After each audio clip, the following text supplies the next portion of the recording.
Chapter 11 এবং 12 জীব প্রযুক্তি চ্যাপ্টার এবং লাস্টে পরিবেশ বিস্তার সংরক্ষণ, এই চ্যাপ্টার যদি কেউ কিছু না পড়ে থাকো ক্লাসটা দেখো, বেশি সময় লাগবে না, যতটুকু ইম্পর্টেন্ট টপিক ওগুলো আমি বলে দিই, তুমি একটু দেখো এবং বই থেকে দাগাও।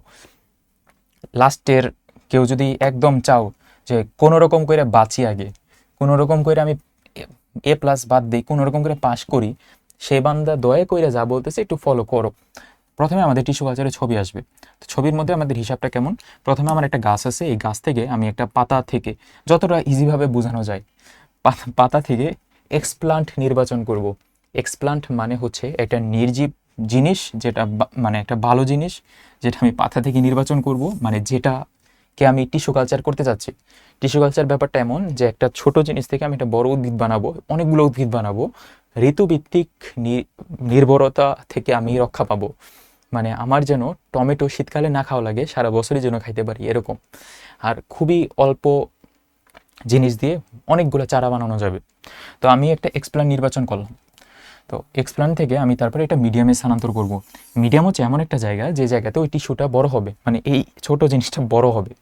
তো এই বড় হলে আস্তে আস্তে ক্যালাস তৈরি হয়। ক্যালাস কিছুই না, এই ছোট জিনিসটা একটু বড় ফরম্যাট। তারপরে ছোট একটা চারা তৈরি হবে এই ক্যালাস থেকে। এটা মিডিয়ার মধ্যেই এতটুকু পর্যন্ত হইল। এই মিডিয়ার এখন কাজ শেষ। এখন এটা আমি বাইরে বের করে আরেকটা মিডিয়ামে ঢুকাবো, যেন এই নতুন মিডিয়ামে আরেকটু বড় চারা হয়। তো এটার মধ্যে আমার একটা নতুন মূল সৃষ্টির জন্য পৃথক মিডিয়ামে স্থাপন করব। তারপরে ওইখানে মূল সৃষ্টি হবে। মূল সৃষ্টি হইলো মানে কি, আমার ছোট একটা গাছই হয়ে গেল। তো এই গাছটারে বাইর করব, বাইর করে আমি টবে লাগাবো।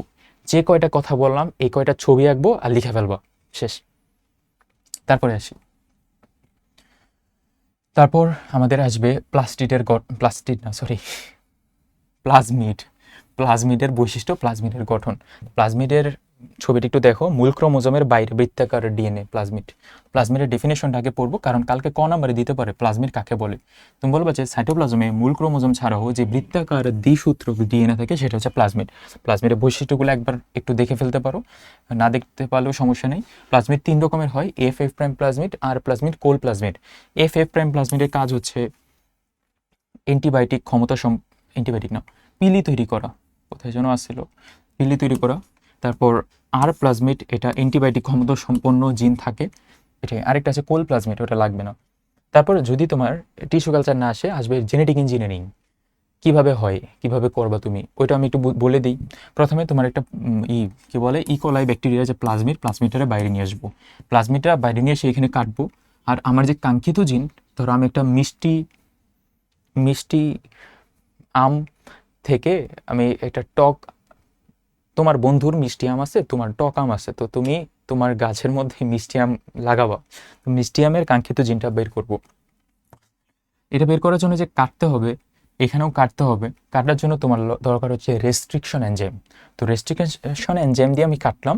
তারপরে জোড়া লাগাবো এই প্লাজমিডের মধ্যে। জোড়া লাগাবো কি দিয়ে, তুমি বলবা লাইগেজ এনজাইম দিয়ে। জোড়া লাগালাম, হইলো কাঙ্ক্ষিত জিন সহ প্লাজমিড হয়ে গেল আমার। তারপর এটা আমি ট্রান্সফরমেশন প্রক্রিয়ায় ব্যাকটেরিয়া আবার প্রবেশ করাবো। ব্যাকটেরিয়া প্রবেশ করালাম, তারপর এটাকে ক্লোন করব, হয়ে গেল আমার রিকম্বিনেন্ট ডিএনএ প্রযুক্তি। তাহলে ওইখান থেকে প্লাজমিড নিলাম আর কাঙ্ক্ষিত জিন নিলাম, দুইটাই কাটলাম রেস্ট্রিকশন এনজাইম দিয়ে। কাটার পরে দুইটা জোড়া লাগালাম লাইগেজ এনজাইম দিয়ে।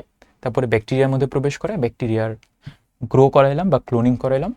এভাবেই এতটুকু লিখতে পারলেই হবে। যা বললাম, যা ছবিগুলো আঁকছো ওইটাই তুমি বর্ণনা করে দিবা সুন্দর করে। আবার বলি, যে যত বেশি জানে সে তত বেশি মার্ক পায় না পরীক্ষায়। যার লেখা সুন্দর, যে সুন্দর করে গুছায় লেখে, যে সুন্দর করে ছবিটা আঁকছে, যে বড় করে লিখছে, সে বেশি মার্ক পাবে। তো কেউ হতাশ হয় না, তো ঠান্ডা মাথায় পরীক্ষা দিবা, তাহলেই হবে। আচ্ছা, এখানে কি দেওয়া এগুলো হচ্ছে টিস্যু কালচারের গুরুত্ব। তারপর আমি এগুলো নিয়ে আসছি আর কি, টিস্যু কালচারের গুরুত্ব। তারপরে যে বিলুপ্ত প্রায় উদ্ভিদ থেকে সংরক্ষণ করা যায়, সংকর উদ্ভিদ তৈরি করা যায়, ট্রান্সজেনিক উদ্ভিদ তৈরি করা যায়, এগুলো একটু গুরুত্বগুলো দেখবো। হুবহু মাতৃ উদ্ভিদ সম্পন্ন গাছ বানানো যায় টিস্যু কালচারের মাধ্যমে। পিডিএফটা দিয়ে দেবো, একটু দেখে ফেলো, অথবা তোমার বই থেকেও দেখে ফেলতে পারো। তারপর আর কি আছে, আর হচ্ছে ওই যে একই কথাই, একটা সৃজনশীল দিছে যে রিকমেন্ড ডিএনএ প্রযুক্তির ধাপগুলো বর্ণনা করো। এখানে পয়েন্টগুলো সহকারে দেওয়া, তুমি পয়েন্টগুলো দেখে রাখতে পারো। আমি এত আর ডিটেলসে বললাম না, একই কথাই, এই ছবিটাই না পড়লেও সমস্যা নেই। আচ্ছা, তারপরে চলে যাই লাস্টের চ্যাপ্টারে হচ্ছে ইনসিটু আর এক্সিটু, এই দুটোর মধ্যে পার্থক্যটা দেখে যাবো। ইনসিটুর বেসিক মেকানিজম হচ্ছে এমন যে যে জিনিসটা যেখানে আছে সেখানে যদি তুমি সংরক্ষণ করো সেটা হচ্ছে ইনসিটু। যেমন যেমন হচ্ছে অভয়ারণ্য, যেমন সুন্দরবনে বাঘের জন্য একটা অভয়ারণ্য তৈরি করে রাখছি, যেন বাইরে থেকে কেউ ভিতরে না যাইতে পারে, যেন বাঘ ঠিক মতো থাকে, বাঘ কেউ যেন শিকার না করে। ব্যাপারটা ওরকমই, যেখানে বাঘ আছে ওইখানে আমি একটা সুন্দর করে ব্যবস্থা করে দিছি, এটা হচ্ছে ইনসিটু। অপরপক্ষে তোমাকে যদি বলে এক্সিটু কি, খ নাম্বারে আসবে, তুমি বলবা যে যেটা যেখানে আছে সেখান থেকে অন্য একটা জায়গায় নিয়ে আসছি আমি সংরক্ষণ করার জন্য। যেমন নিজস্ব বাসস্থান থেকে অন্যত্র একটা জায়গায় নিয়ে আসবো। যেমন এক্সাম্পল হচ্ছে চিড়িয়াখানা, চিড়িয়াখানায় বাঘ ছিল এখানে, চিড়িয়াখানাতে আমি রাখলাম, তাহলে কি তার নিজের জায়গায় সংরক্ষণ হইল না, চিড়িয়াখানা অন্য একটা জায়গা, এটা কি সংরক্ষণ করা যায়? অনেকে ভাবে যে চিড়িয়াখানা মনে হয় আমার দেখার মানে মানে মানুষ বাঘ দেখবে বলে চিড়িয়াখানা বানাইছে, এমন না। চিড়িয়াখানা বানায় বাঘ সংরক্ষণ করার জন্য, এই জায়গা থেকে ওই জায়গায় নতুন করে রাখার জন্য। আচ্ছা, ওগুলা পেঁচাল বাদ দাও, তুমি খালি মনে রাখো ইনসিটু মানে ভিতরে, ইন মানে ভিতরে, এভাবে মনে রাখবো। আর এক্সিটু মানে বাইরে, এভাবে মনে রাখা যায়। এই তো হইল চ্যাপ্টার 11 এবং 12 থেকে এগুলোই।